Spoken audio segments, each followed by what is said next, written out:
Hello everyone, welcome to study IQ. Study IQ के इस video में मैं आपको पढ़ाऊंगा 1 जनवरी के करंट अफेयर हिंदी में। तो नए साल का आगाज़ करते हैं नई उम्मीद नई आशाओं के साथ। मैं उम्मीद करता हूं कि इस साल के अंत तक आपकी जो जॉब है वो लग जाए। सबसे इंपॉर्टेंट चीज़ वही है कि आप अपने पैरों पर खड़े हो जाएं। अगर वो चीज़ आपने अचीव कर ली तो समझ लो सब कुछ अचीव कर लिया। आइए वीडियो को फटाफट हम शुरू करते हैं। हाल ही में क्षमता निर्माण परियोजना के लिए परामर्श प्रदान करने के लिए मोंगला पोर्ट अथॉरिटी ने भारत की कंपनी के साथ एक एग्रीमेंट करा है। मोंगला पोर्ट कहाँ पर है? मोंगला पोर्ट बांग्लादेश में है। बांग्लादेश में दो पोर्ट बहुत फेमस हैं। एक का नाम है चट्टोग्राम पोर्ट, और जिसको चिटागोंग पोर्ट बोलते थे पहले, राइट। और दूसरा है मोंगला पोर्ट। अब मोंगला पोर्ट बहुत बड़ा बनना चाहता है, अंतर्राष्ट्रीय स्तर का बनना चाहता है। उसके लिए भारत की एक कंपनी को एडवाइज़र बनाया है EGIS India, right, EGIS India. और ये चट्टोग्राम के बाद या चिटागोंग के बाद दूसरा सबसे बड़ा पोर्ट है बांग्लादेश का, जिसका नाम है मोंगला पोर्ट। और बांग्लादेश जो है वो न्यूज़ में क्यों था अभी? बांग्लादेश की जो प्रधानमंत्री हैं शेख हसीना, तो वो अभी अभी न्यूज़ में आई थी। और वो न्यूज़ में क्यों आई थी? वो इसलिए आई थी क्योंकि उन्हें डायबिटीज़ के लिए एक एम्बेसडर बनाया गया है, राइट। तो मैं बता देता हूँ बांग्लादेश में क्या क्या चीज़ें हैं जो आपको याद रखनी है। बांग्लादेश, सबसे पहले तो ये कि वहाँ की जो प्रधानमंत्री हैं शेख हसीना, इनकी पार्टी का नाम है अवामी लीग। और ये जो शेख हसीना हैं, इन्हें ग्लोबल एम्बेसडर बनाया गया है। किस चीज़ का? डायबिटीज़ का, यानी मधुमेह के बारे में, शुगर डायबिटीज़ के बारे में ये जागरूकता फैलाएंगी लोगों में।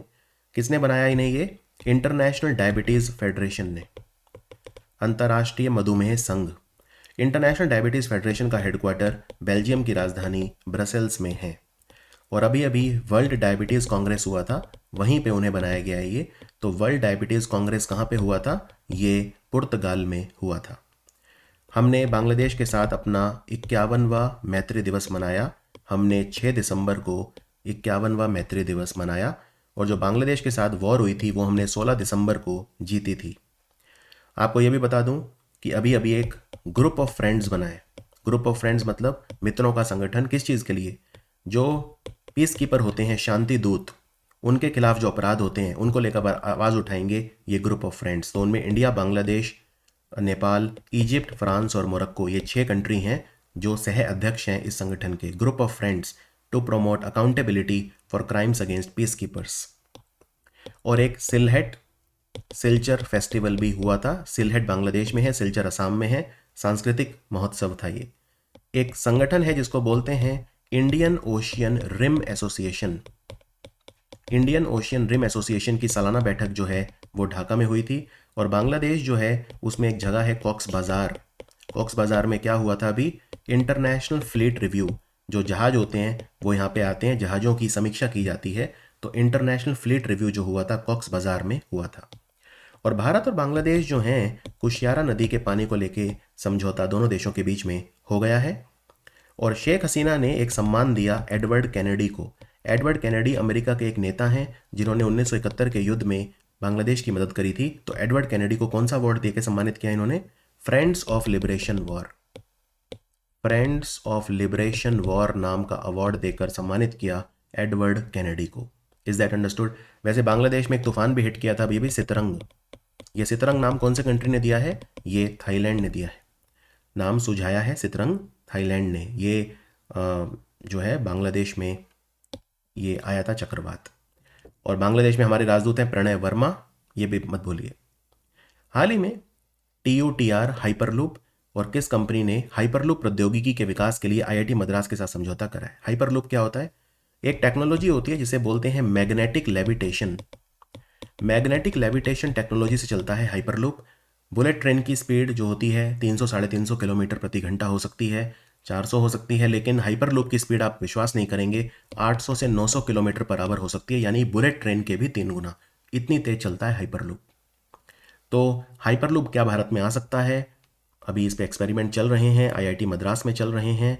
तो टाटा स्टील इसमें इंटरेस्ट दिखा रही है। ठीक है, टाटा स्टील जो है इसमें इंटरेस्ट दिखा रही है। टाटा स्टील ने TUTR हाइपरलूप के साथ और IIT मद्रास के साथ एग्रीमेंट किया है कि इस पर रिसर्च किया जाए, देखा जाए कि क्या भारत में हाइपरलूप पॉसिबल है भी या नहीं। और स्टील की बात हो रही है तो भारत का पहला ग्रीन स्टील ब्रांड कौन सा है? इसको बोलते हैं कल्याणी फरिश्ता। कल्याणी फरिश्ता, कल्याणी पुणे की कंपनी है, उसने बनाया है भारत का पहला ग्रीन स्टील ब्रांड।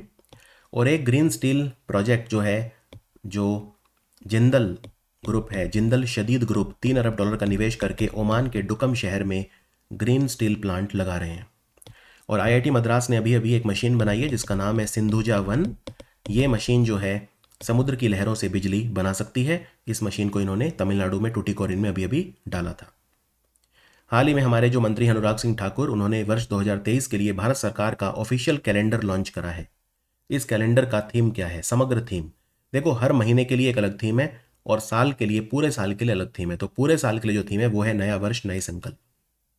नया वर्ष नए संकल्प। और आप देख सकते हैं हर महीने के लिए अलग थीम है। जैसे जनवरी के लिए है कर्तव्य पथ, फरवरी के लिए है किसान कल्याण, मार्च के लिए है नारी शक्ति का सम्मान, अप्रैल के लिए है शिक्षित भारत, मई के लिए है कौशल भारत कार्यक्रम, जून के लिए है फिट इंडिया हिट इंडिया, जुलाई के लिए पर्यावरण स्वास्थ्य, अगस्त के लिए खेलो इंडिया। खेलो इंडिया यूथ गेम कहाँ पे होंगे? मध्य प्रदेश। और यूनिवर्सिटी गेम होंगे यूपी में। अगर कभी कंफ्यूजन हो, यू से यूनिवर्सिटी गेम, यू से यूपी, कभी कंफ्यूजन नहीं होगी। वासुदेव कुटुंबकम, दुनिया एक परिवार है, ये सितंबर की थीम है क्योंकि उस समय G20 समिट होगा। तो one earth one family one future की हम बात करते हैं। अक्टूबर में खाद्य सुरक्षा, नवंबर में आत्मनिर्भर भारत और दिसंबर में पूर्वोत्तर राज्यों का महत्व। तो हर महीने का एक अलग थीम है, लेकिन पूरे साल का थीम है नया वर्ष नए संकल्प। Is that understood? चलिए आगे बढ़ते हैं। यहाँ पे वैसे अनुराग ठाकुर के बारे में एक चीज़ बता दूँ, क्योंकि सूचना प्रसारण मंत्री भी हैं ये। तो एक संगठन बनाया है पद्मा। भारत में जो भी न्यूज़ पब्लिश करता है उसको, उसके लिए एक विनियामक संगठन होगा, उनका विनियमन करेगा यानी रेगुलेट करेगा। तो एक सेल्फ रेगुलेटरी बॉडी बनाई गई है पद्मा, जो न्यूज़ चैनल्स को रेगुलेट करेगी। हाल ही में किस देश में एक टमाटर की नई प्रजाति मिली है? ये बुश टमाटो है, यानी झाड़ियों वाला टमाटर है ये। बुश मतलब झाड़ी, तो बुश टोमेटो है। इसका नाम है गारानगुम बुश टोमेटो। इसको साइंटिफिकली बोलते हैं सोलेनम स्कलेरियम। तो ये ऑस्ट्रेलिया में खोजा गया है। ऑस्ट्रेलिया में जो नॉर्दर्न टेरिटरी है वहाँ पे ये खोजा गया है। Is that understood?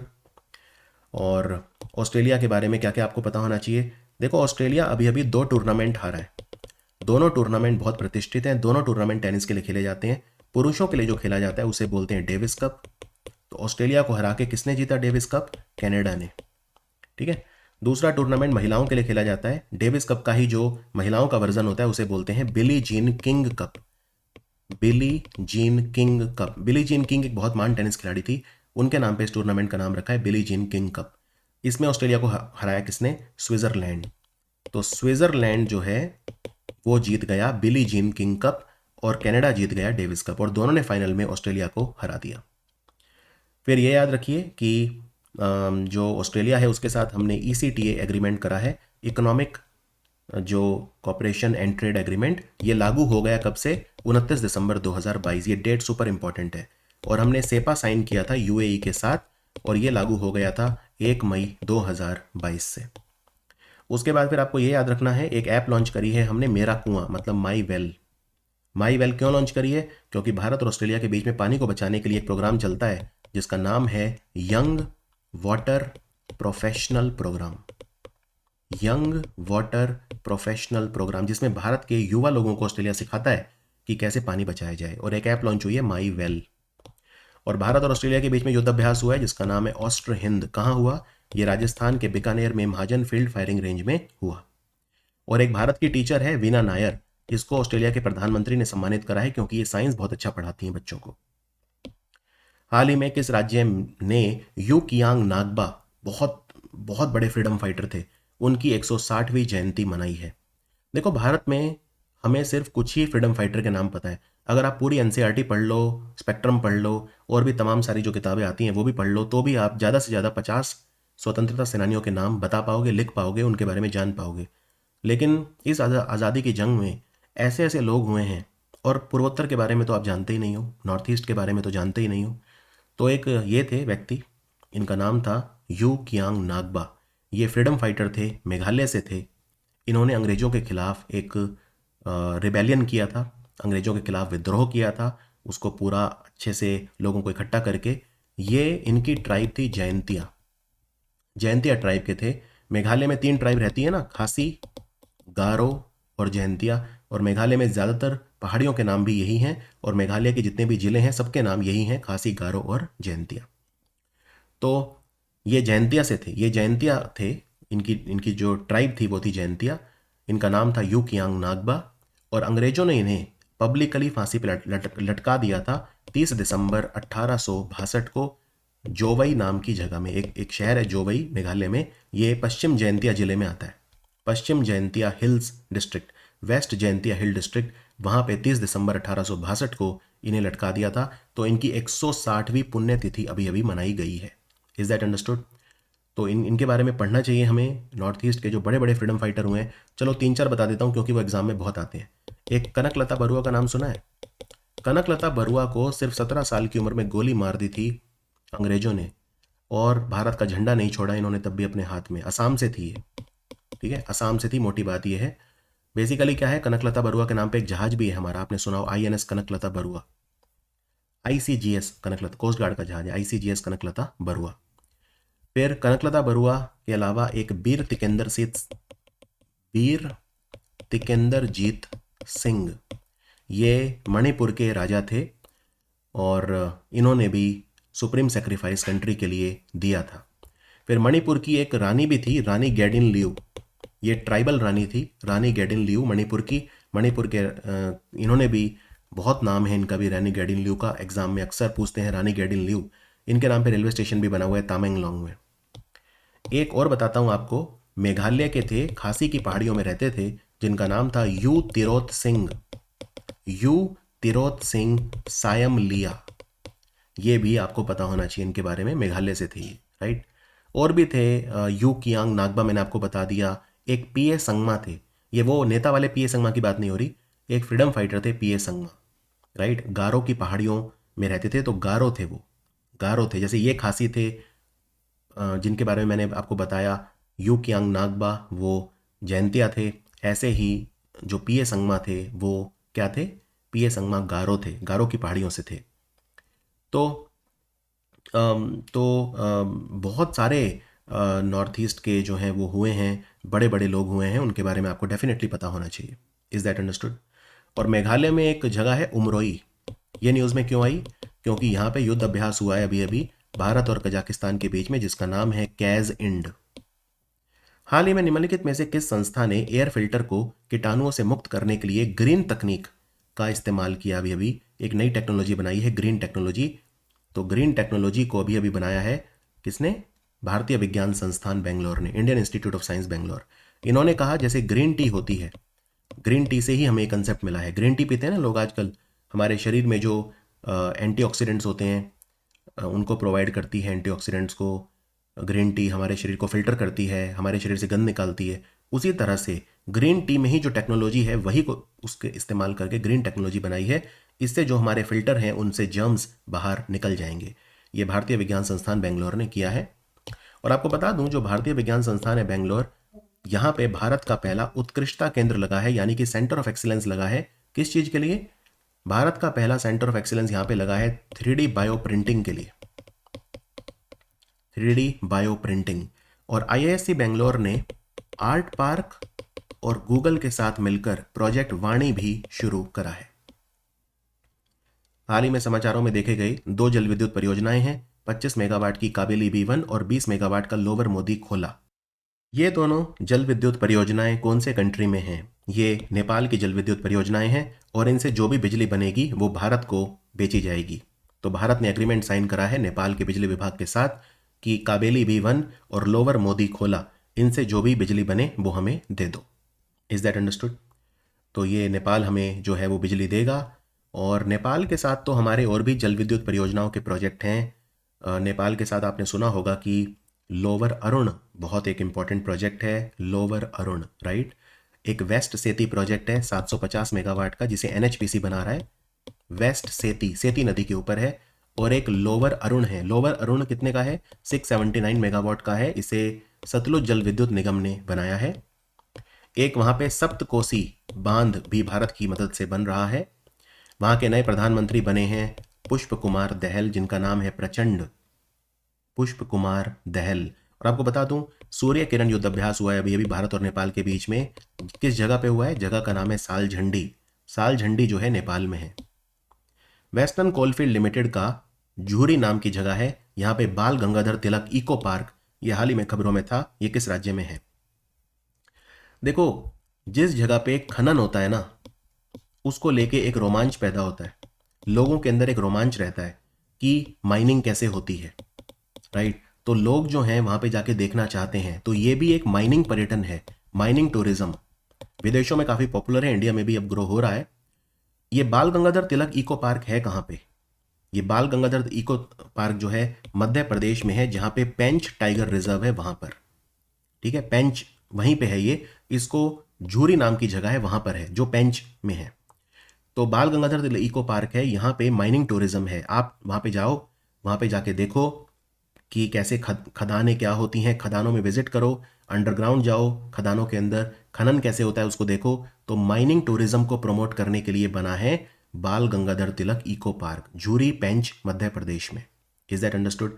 इसका उद्घाटन अक्टूबर के महीने में किया था 2022 में प्रहलाद जोशी ने, जो हमारे खनन मंत्री हैं, मिनिस्टर फॉर माइंस भी हैं, कोयला मंत्री भी हैं और संसदीय मामलों के मंत्री भी हैं। उनकी कॉन्स्टिट्यूएंसी है धारवाड़। और ऐसा ही एक पार्क हमने बनाया है, महात्मा गांधी इको पार्क। ये थोड़ा पुराना हो गया है अब। महात्मा गांधी इको पार्क ये साओनेर नाम की जगह है, नागपुर जिले में आती है, महाराष्ट्र में, वहां पे है। और यहाँ पे महात्मा गांधी इको पार्क में जो माइन टूरिज्म है बहुत ज़्यादा मशहूर है।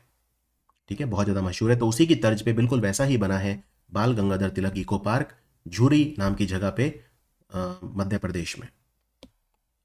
हाल ही में किस संगठन ने दिसंबर 2022 के लिए वित्तीय स्थिरता रिपोर्ट जारी करी है?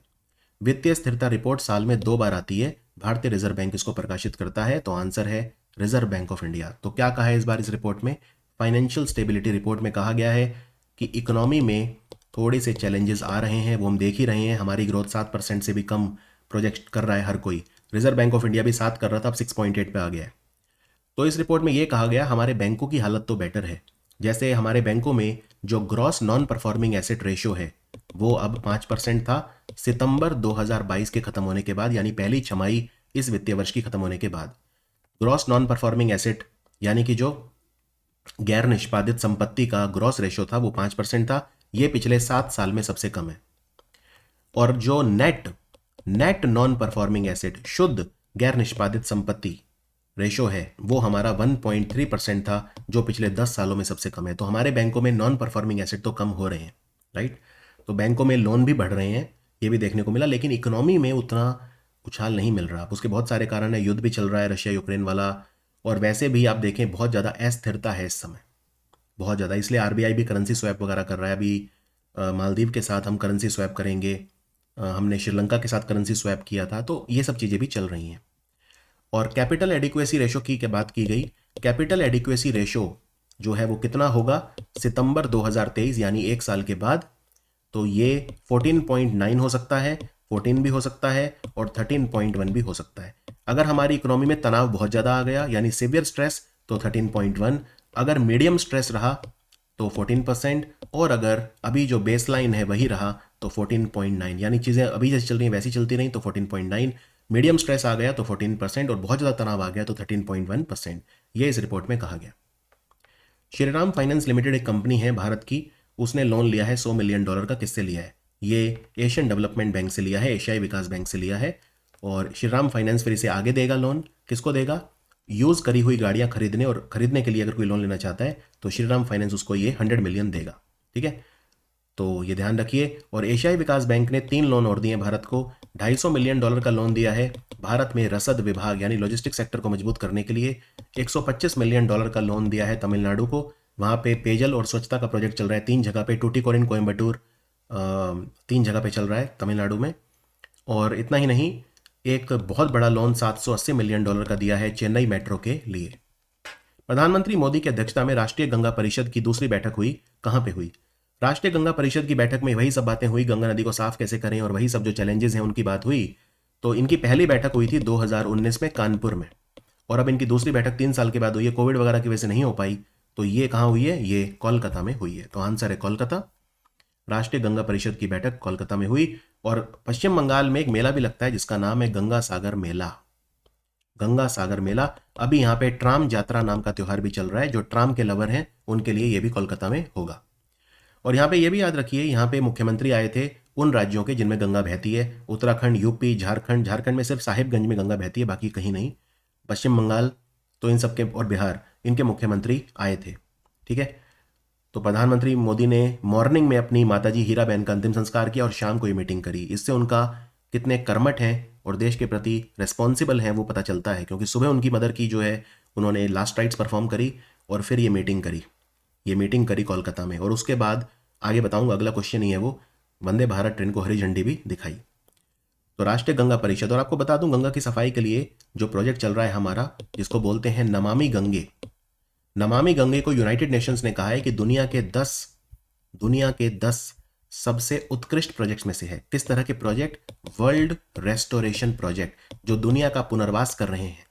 तो गंगा नदी की सफाई का जो प्रोजेक्ट है नमामि गंगे, वो दुनिया के 10 सबसे बड़े प्रोजेक्ट्स में है। हाल ही में प्रधानमंत्री मोदी ने जो कोलकाता मेट्रो है ना, उसी का विस्तार हो रहा है जगह जगह पे। तो आपको याद रखने की जरूरत नहीं है कोलकाता मेट्रो कहाँ कहाँ जा रही है। जैसे अब जोका से एस्प्लेनाड मेट्रो, वो मतलब नई लाइन बन रही है, तो उसमें उतना डिटेल में जाइए। लेकिन हाँ, ये जरूरी है कि हावड़ा और नई जलपाईगुड़ी के बीच में वंदे भारत ट्रेन स्टार्ट हुई है, उसको हरी झंडी दिखाई। तो आंसर है पश्चिम बंगाल। हावड़ा से नई जलपाईगुड़ी ये भारत की 7वें वंदे भारत ट्रेन है और पूर्वी भारत की पहली है। और ये वंदे भारत 2 है, मतलब जो नई वाली वंदे भारत है वो है। इनमें स्पीड 180 किलोमीटर प्रति घंटा हो सकती है और कवच टेक्नोलॉजी पर ये बेस्ड है। कवच में ट्रेन भिड़ेंगी नहीं आपस में, train collision anti avoidance system इसमें लगाया गया है। ठीक है। तो वंदे भारत जो है चलेगी हावड़ा से नई जलपाईगुड़ी। आगे बढ़ते हैं। सतर्क नागरिक संगठन द्वारा हाल ही में जारी रिपोर्ट रेस्पॉन्सिवनेस अंडर आरटीआई के अनुसार कौन सा राज्य आरटीआई जवाबदेही में सबसे खराब प्रदर्शन पे रहा? आरटीआई डेमोक्रेसी को मजबूत करता है। आरटीआई को 2005 में लेकर आई थी उस समय यूपीए 1 की गवर्नमेंट। आरटीआई डाल के आप सरकारी इंफॉर्मेशन पूछ सकते हो, लेकिन भारत के कई राज्य ऐसे हैं जो आरटीआई का जवाब ही नहीं देते या इंफॉर्मेशन नहीं देते। तो सबसे खराब परफॉर्मेंस तमिलनाडु का है। यहाँ पे देखिए टेबल में, तमिलनाडु ने सिर्फ 14% जानकारी दी, जितनी भी जानकारी उससे मांगी गई सिर्फ 14% जानकारी दी। दूसरा सबसे खराब था महाराष्ट्र और तीसरा सबसे खराब था छत्तीसगढ़। लेकिन तमिलनाडु और महाराष्ट्र तो बहुत ही इनका बुरा हाल था। तमिलनाडु में सिर्फ 14% और महाराष्ट्र में सिर्फ 23% इंफॉर्मेशन दी गई जो आरटीआई के थ्रू मांगी गई थी। Is that understood? तो ये ध्यान रखिए, चिंता की बात है। निम्नलिखित में से किसने फिडे महिला विश्व ब्लिट्स शतरंज चैंपियनशिप जीती? इसमें भारत का पहला रजत पदक जीता, सिल्वर मेडल जीता कोनेरू हम्पी ने। आंध्र प्रदेश की खिलाड़ी हैं, शतरंज की क्वीन बोलते हैं भारत में, बहुत महान खिलाड़ी हैं। भारत की सबसे महान खिलाड़ी आज तक की हुई हैं कोनेरू हम्पी। और अब मैं आपको बता देता हूं जिससे आपको आसानी से याद रहे। देखो, अल्माटी शहर है कजाकिस्तान में, यहाँ पे 2 टूर्नामेंट हुए थे। एक तो हुई थी world rapid championship. World rapid championship में सोचने के लिए 15 मिनट का समय आपको मिलता है शुरू में। और एक हुई थी वर्ल्ड ब्लिट्स चैंपियनशिप। ब्लिट्स में तो बिल्कुल ही समय नहीं मिलता, 3 मिनट मिलते हैं सिर्फ एक खिलाड़ी को। तो वर्ल्ड ब्लिट्स चैंपियनशिप। ठीक है। अब रैपिड वाली में पुरुष और महिला, और ब्लिट्स वाली में अगेन पुरुष और महिला। ठीक है। तो पुरुषों में तो दोनों में क्लियर है, मैग्नस कार्लसन जीते, नॉर्वे के खिलाड़ी हैं। मैग्नस कार्लसन नॉर्वे के, दोनों जीत गए। तो ये आपके लिए याद रखना आसान हो जाएगा, मैग्नस कार्लसन नॉर्वे। महिलाओं की अगर बात करें तो महिलाओं का किसने जीता? ठीक है, ये अच्छा सवाल है। महिलाओं में जो रैपिड टूर्नामेंट हुआ था वो जीता चाइना की खिलाड़ी तान जोंगी ने। लेकिन आपको तान जोंगी का नाम याद रखने की जरूरत नहीं है, लेकिन हाँ, इन्होंने ये फर्स्ट आई, इन्होंने गोल्ड मेडल जीता। यहां रैपिड में 3rd नंबर पे जो खिलाड़ी आई वो भारत की है, जिसका नाम है सविता श्री। तो सविता श्री ने कांस्य पदक जीता, ब्रॉन्ज मेडल। ये 3रे नंबर पे रही रैपिड में, वर्ल्ड रैपिड चैंपियनशिप में। यहां तक क्लियर है? अब बात करते हैं ब्लिट्स में महिलाओं की। महिलाओं में जो नंबर 1 रही वो, इनका नाम है बीबी सारा। ये कजाकिस्तान की ही खिलाड़ी हैं, नंबर 1 रही। और यहां पे जो सिल्वर मेडल जीता 2nd नंबर पे आई वो थी कोनेरू हम्पी। तो आपको एग्जाम में जो पूछा जाएगा वो ये कोनेरू हम्पी सिल्वर मेडल और ये सविता श्री ब्रॉन्ज मेडल, ये पूछा जाएगा।